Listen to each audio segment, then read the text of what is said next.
મિત્રો, આજે આપણે ભારતના બંધારણમાં એક મહત્વનું પદ છે કેગનું, જેનું પૂરું નામ છે comptroller and auditor general of India. એટલે ગુજરાતીમાં કહીએ તો ભારતનું નિયંત્રક અને મહાલેખા પરીક્ષક.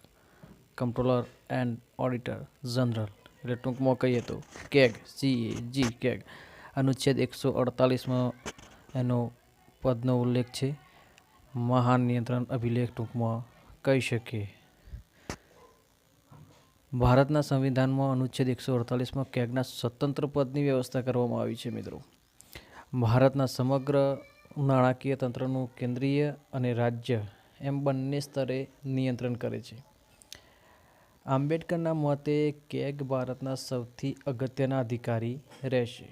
અનુચ્છેદ 148 અન્વયે કેન્દ્રીય મંત્રીમંડળની અનુસાર રાષ્ટ્રપતિ તેમની નિમણૂક કરે છે. તેઓનું પદ સર્વોચ્ચ અદાલતના ન્યાયાધીશ સમકક્ષનું છે. તેઓનો કાર્યકાળ પહેલા હોદ્દા પરથી દૂર કરવા માટે સંસદમાં મહાભિયોગ પ્રસ્તાવ લાવવો જરૂરી બને છે. તેઓ પબ્લિક ફાઇનાન્સના વોચડોગ તરીકે કાર્ય કરે છે. કમ્પ્ટ્રોલર એન્ડ ઓડિટર જનરલના પદની અવધિ 6 વર્ષ અથવા તો 65 વર્ષ, બેમાંથી જે વહેલા થાય ત્યાં સુધીની હોય છે.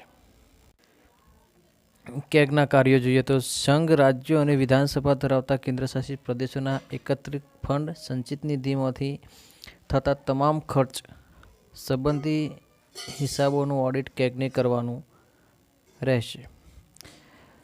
કેન્દ્ર સરકારની આકસ્મિક નિધિ એટલે કે કન્ટીજન્સી ફંડ અને જાહેર ખાતા પબ્લિક એકાઉન્ટ્સ તેમજ દરેક રાજ્યની આકસ્મિક નિધિ અને જાહેર ખાતામાંથી થતા તમામ ખર્ચ સંબંધી હિસાબોનું ઓડિટ પણ કેગને કરવાનું રહે. કેન્દ્ર અને રાજ્ય સરકારોના કોઈપણ વિભાગના વ્યાપાર, ઉત્પાદન, નફા નુકસાન સંબંધી હિસાબો, બેલેન્સ શીટ વગેરે સંબંધી હિસાબોનું ઓડિટ પણ કેગને કરવાની સત્તા અપાઈ છે.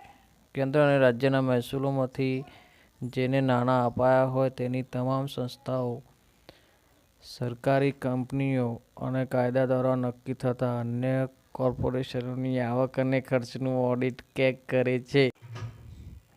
રાષ્ટ્રપતિ અથવા રાજ્યપાલ દ્વારા જેના માટે અનુરોધ કરવામાં આવ્યો હોય તેવા સત્તામંડળના હિસાબોનું ઓડિટ કેગ કરે છે. કેન્દ્ર અને રાજ્યોના હિસાબો કયા સ્વરૂપમાં રાખવા તે માટેની કેગ રાષ્ટ્રપતિને સલાહ આપે છે. કોઈપણ કર અથવા શુલ્કની ચોખ્ખી આવક કેગ દ્વારા નક્કી કરીને કરવામાં આવે છે. તેમનું આવું પ્રમાણપત્ર આખરી ગણાય. તેઓ સંસદની જાહેર હિસાબ સમિતિ પબ્લિક એકાઉન્ટ કમિટી ના મિત્ર અને માર્ગદર્શક તરીકે કાર્ય કરે છે. તેઓ રાજ્ય સરકારોના હિસાબોનું સંકલન અને જાળવણી કરે છે. વર્ષ 1976માં કેગ અધિનિયમ 1971માં સુધારો કરીને તેને કેન્દ્ર સરકારના હિસાબોના સંકલન અને જાળવણીની ફરજમાંથી મુક્ત કરાયા છે. તેઓ કેગ છે તે કેન્દ્રના હિસાબો સંબંધી ઓડિટ અહેવાલો રાષ્ટ્રપતિને સુપરત કરે છે અને રાષ્ટ્રપતિ તેને સંસદમાં રજૂ કરાવે છે. ફરજો અને કાર્યોની આટલી વિશાળતા અને સાથે નાણાકીય વહીવટની સંવેદનશીલતાના ઉપક્રમે કેગનો હોદ્દો દબાણ હેઠળ આવવાનો ભય રહે. આવી શક્યતાઓને ટાળવા માટે બંધારણે કેગના હોદ્દાને નિષ્પક્ષ અને સ્વતંત્ર રાખવા માટેની જોગવાઈઓ કરેલી છે. તો તે શું છે? તો તેમને હોદ્દાના કાર્યકાળની સુરક્ષા અપાય છે. એટલે શું? તો તેમને એ જ રીતે હોદ્દા પરથી દૂર કરી શકાય કે જે રીતે સર્વોચ્ચ અદાલતના ન્યાયાધીશને દૂર કરી શકાય. અર્થાત એમ કહી શકાય કે રાષ્ટ્રપતિ તેમને ત્યારે જ દૂર કરી શકે કે જ્યારે ગેરવર્તણૂક અથવા અક્ષમતાના કારણોના આધાર પર સંસદના બંને ગૃહોને વિશિષ્ટ બહુમતી, કુલ સભ્યોના 50% પ્લસ હાજર રહીને મતદાન કરનાર સભ્યોના 2/3 મતથી કેગને હોદ્દા પરથી દૂર કરી શકાય. રાષ્ટ્રપતિ દ્વારા તેમની નિયુક્તિ થતી હોવા છતાં તેઓ રાષ્ટ્રપતિની મરજી અનુસાર હોદ્દો ધરાવતા નથી. હોદ્દો છોડ્યા બાદ તેઓ કેન્દ્ર કે રાજ્ય સરકારનો કોઈ હોદ્દો મેળવી શકે નહીં. તેમના પગાર અને સેવાને લગતી અન્ય શરતો સંસદ દ્વારા નક્કી કરવામાં આવે છે. તેમનો પગાર અથવા તેમના ગેરહાજરી, પેન્શન કે નિવૃત્તિ વય સંબંધી અધિકારોને તેમની નિવૃત્તિ બાદ તેમને ગેરલાભ થાય તેમ બદલી શકાય નહીં.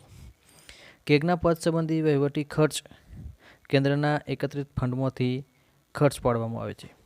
તેથી તેના ઉપર સંસદ મતદાન કરી શકે નહીં.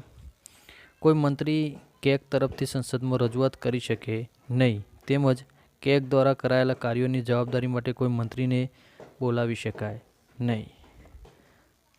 ભારતના નિયંત્રક અને મહાલેખા પરીક્ષક એટલે કે કેગ પ્રથમ વી નરસિંહ રાવ હતા. મિત્રો, જો તમને વિડીયો ગમ્યો હોય તો લાઈક, શેર અને સબસ્ક્રાઈબ કરજો. કોમેન્ટ પણ જરૂર કરજો મિત્રો. આવા જ વિડીયો સાથે ફરીથી મળીશું આગળ આપણે. ત્યાં સુધી જય માતાજી.